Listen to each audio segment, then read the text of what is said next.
Bonjour à tous, on se retrouve pour une nouvelle vidéo sur la chaîne Texama, cette fois-ci pour un nouveau guide d'achat de cartes graphiques.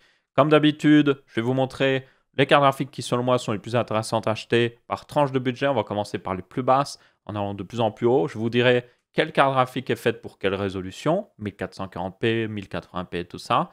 Et puis aussi, je vous dirai peut-être aussi des recommandations sur certains modèles d'une carte graphique en particulier. Comme ça, vous savez, vous décidez. On a eu quelques nouveautés depuis le dernier guide. Donc le dernier guide est un petit peu en partie obsolète. Il y a aussi des évolutions de prix qui sont arrivées. Donc ça vaut la peine ici d'en refaire un. Après, il n'y a pas vraiment de carte graphique qui devrait sortir d'ici un petit moment. Donc ce guide devrait rester valable certainement quelques temps. Après, évidemment, des promotions sur un site ou l'autre peuvent évidemment changer beaucoup de choses. Donc si vous voyez une grosse promotion sur un site qui fait qu'une carte graphique est beaucoup moins chère, ça peut valoir la peine. Comme d'habitude, j'aime bien le faire sur le comparateur de prix de hardware.fr. Il n'est pas tout à fait un jour, il a un petit peu des problèmes. Donc je montrerai aussi en parallèle sur Top Achat.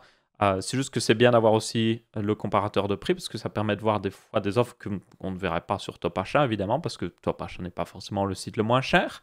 Alors on commence tout en bas comme j'ai dit avec la RX 570 encore et toujours.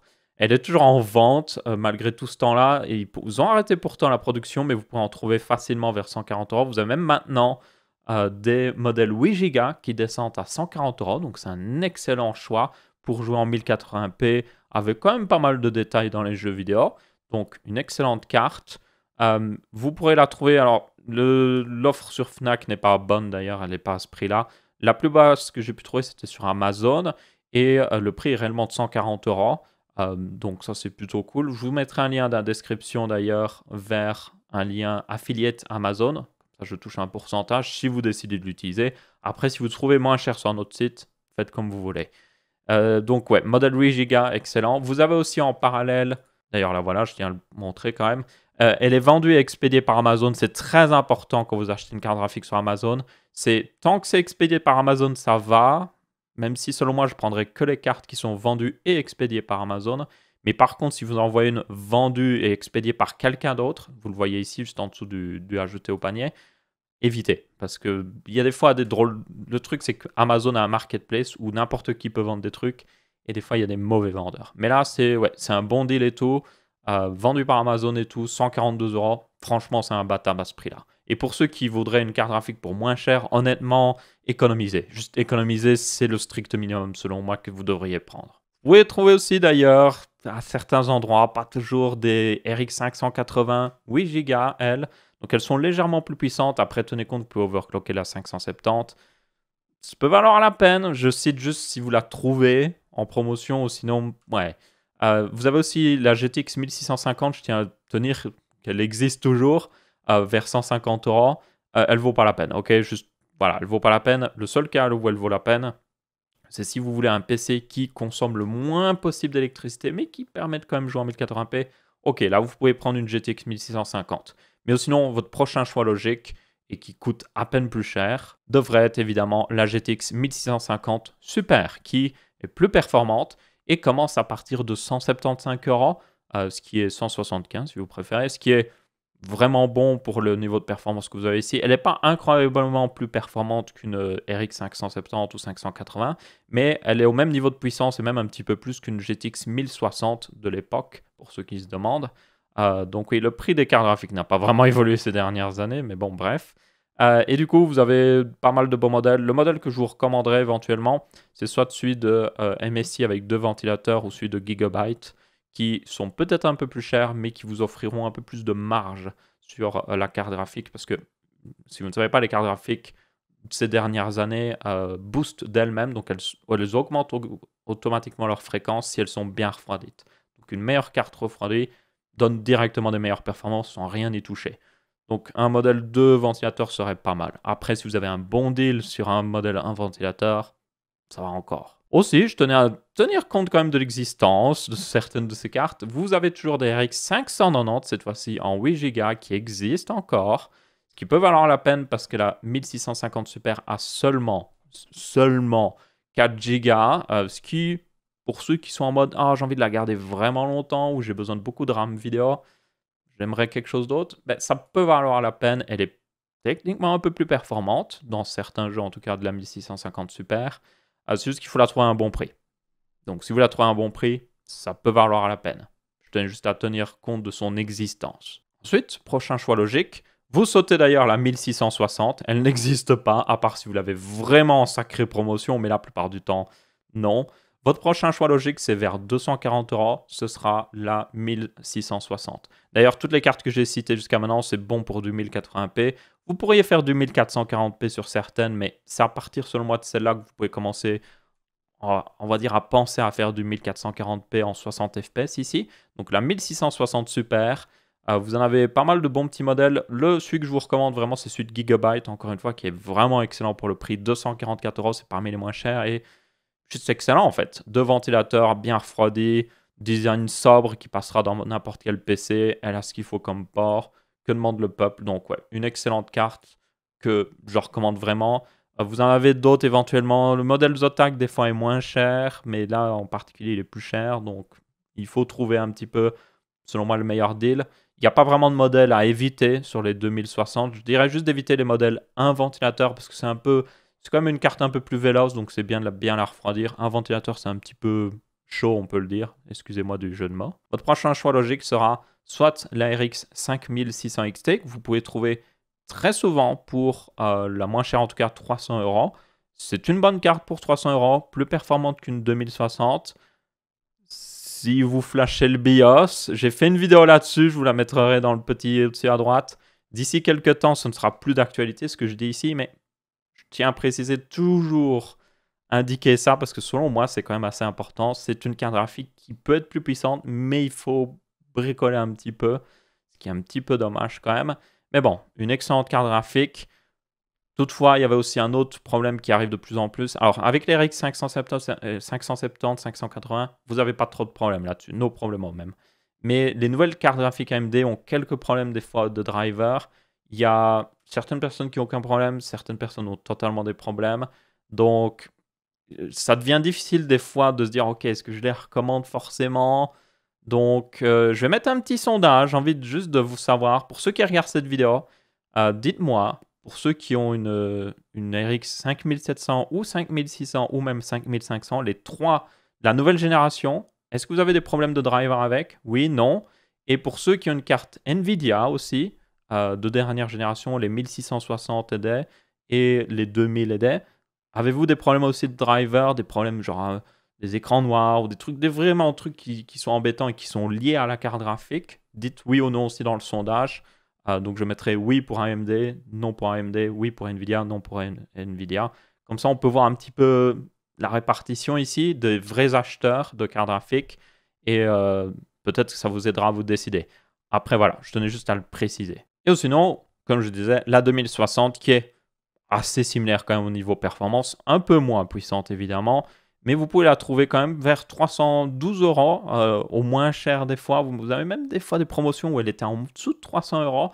Donc c'est une bonne carte à cette gamme de prix-là. Je ne mettrais personnellement pas plus de 320-330 € dans une 2060, surtout en 2020, parce que c'est une carte quand même avec 6 Go de RAM.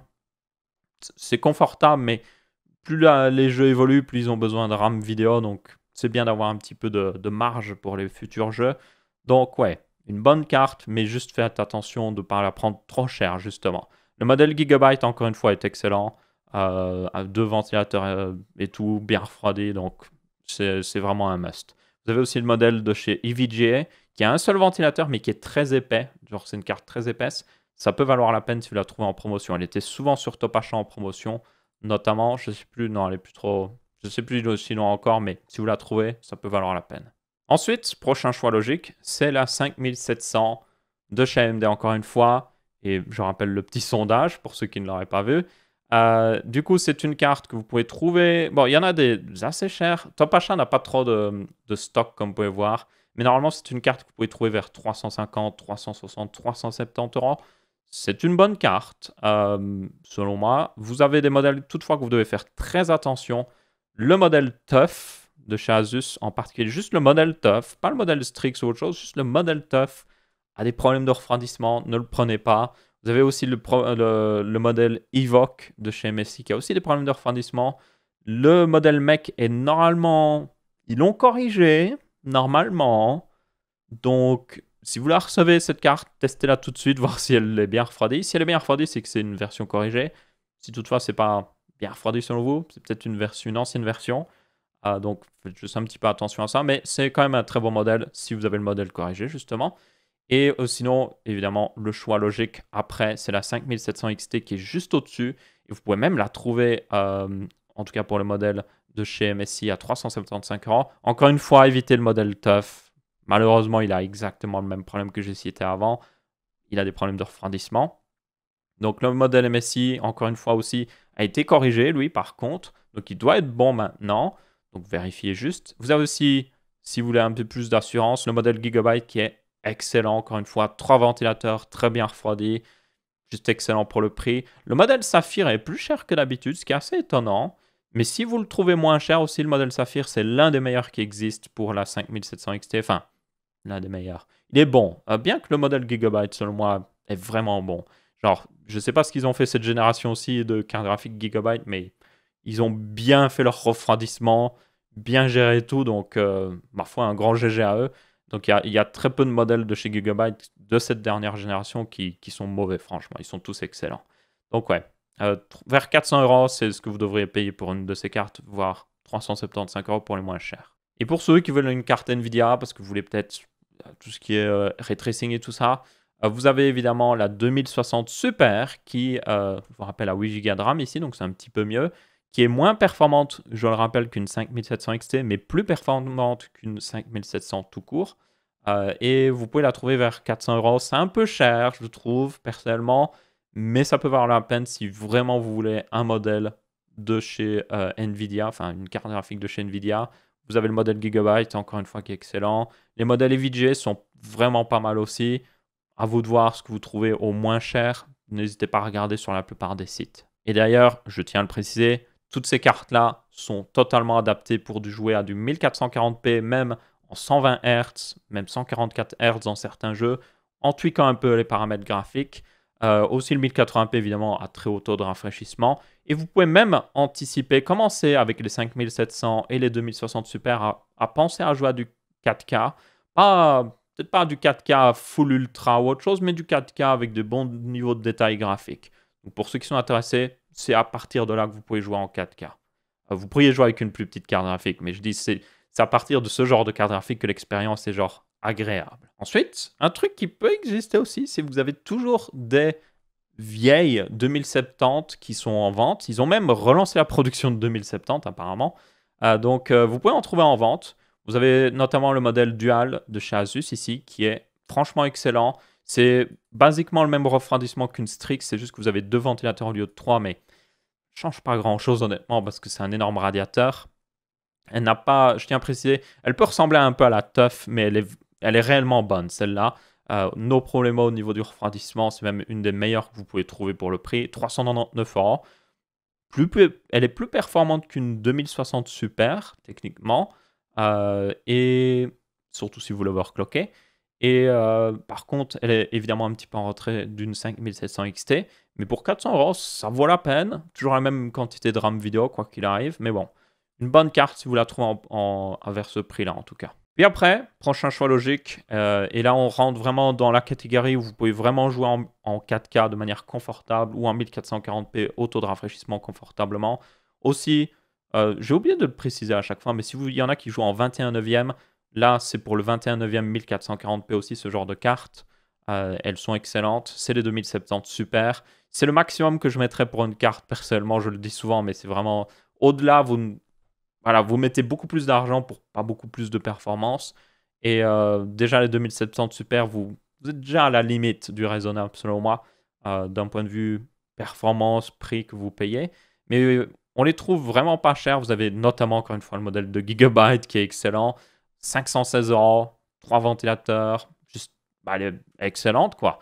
Faut pas hésiter à ce prix-là, selon moi, surtout si vous voulez une carte Nvidia et que vous voulez rester raisonnable, encore une fois, un petit peu niveau prix, ce sera le meilleur que vous pouvez trouver. Après, tenez compte que entre une 2070 et une 2070 Super, il y a évidemment un boost de performance, mais est-ce que ça vaut 116 € forcément.